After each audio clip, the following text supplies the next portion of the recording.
Yadu yasdadu sayyadan. Pemburu tangkap pemburu. Okey, baik. Kita tengok.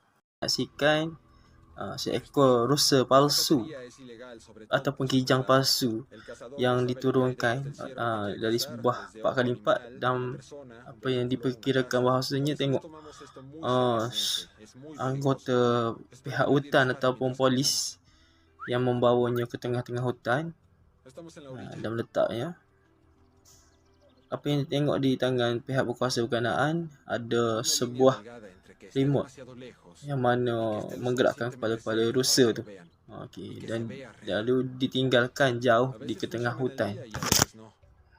Okay. Dia sedang meninggalnya jauh di ketengahan hutan dan dia mula berjalan. Kemudian terdapat satu senjata di tangan